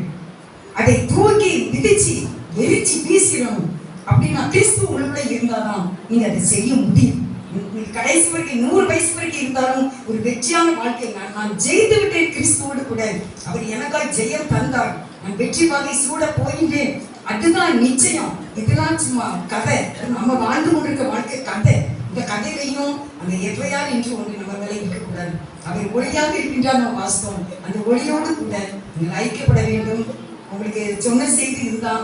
பரவ ராஜ்யத்துக்கு தகுதி உள்ளவர்களாக மாற வேண்டும். இந்த உலகத்துல எவ்வளவு பொண்ணு இருந்தாலும், எவ்வளவு சொத்து சுகம் இருந்தாலும் எதுவுமே கூட வரப்போயிருந்தே கிடையாது. எது நம்ம கூட இல்லை. வரப்போறது நம்ம நிறைய பேரை பார்ப்போம். நான் ராஜீவ் காந்தி இறந்ததுல நான் ரொம்ப மனமாற்றம் அடைந்தேன். எவ்வளவு பெரிய ஒரு பணக்கார வீட்டு பையன். அவரு இந்தியாவுக்கே தலைவராக ஒரு நிமிஷத்துல ஷூட் பண்ணி இறந்து போயிட்டாரு. ஜெயலலிதா அம்மாவை நம்ம பார்க்கின்றோம். எவ்வளவு ஆடை ஆபரணங்கள், பச்சை கல் வைத்து அத்தனை அவங்க பொண்ணு தங்கம் வெள்ளி எல்லாம் வச்சிருந்தாங்க. உண்மை இல்லாம தான் போயிட்டாங்க. நம்மளும் அப்படிதான் போக போறோம். அதனால இந்த கிறிஸ்துவோடு கூட ஐக்கியப்பட்டு அவரோடு கூட இந்த ராஜ்யத்துல மணமகளாக முடிசூட்டுவதற்கு என்ன காரியமோ, எது தேவையோ அதை மட்டும் செய்து நீங்க சந்தோஷமா வாழ ஆண்டவர் உங்களுக்கு உதவி செய்வாங்க. அதுக்கு நீங்க நல்லா ஸ்டெப் எடுங்க, நேரம் விடுங்க, கண்டுபிடிங்க என்னெல்லாம் இருக்கு. ஆண்டவரே சொல்லுங்க, அடிக்க சொல்லுங்க. ஏன்னா பேனாவால எழுதுறத ஒயிட்னரால அடிச்சிடலாம், பென்சிலால எழுதுறத ரப்பரால அடிச்சிடலாம். அப்படியே நமக்கு என்னென்ன கடுமையான பாவம், எந்த வேசித்தனமா வாலிப பிள்ளைல சின்ன பிள்ளைல செய்ததை சொல்லிட்டீங்களா? விக்கிரகத்துக்கு போனீங்களா? வேற மாதா வணக்கம் நீங்க செய்திருக்கீங்களா? புனிதர்கள் வணக்கங்கள், ஜோசியம் ஜாதகம் பார்த்திருக்கீங்களா? சப்பரங்களுக்கு போயிருக்கீங்களா? இந்த மாதிரி காரியங்களை எதை அழிக்கணுமோ இயேசு கிறிஸ்துவின் இரத்தத்தினாலே எல்லாமே அழிக்கப்பட்டு அவருடைய பிள்ளையாக நம்மை அணைத்து கொண்டு நம்ம அவருக்கு முத்தம் கொடுத்து அவரோடு கூட ராஜ்யத்துல மனவாட்டியாக இருக்க ஆண்டு உதவி செய்வார். அதுக்காக நீங்க அவர்கிட்ட ட்ரை பண்ணுங்க. ட்ரை ஜீசஸ், இயேசுவை பயன்படுத்துங்கள். அவரோடு முயற்சி செய்து கிறிஸ்துவோடு ஐக்கியப்பட்டு வாழுங்கள். நித்திய ராஜ்யம் கண்டிப்பா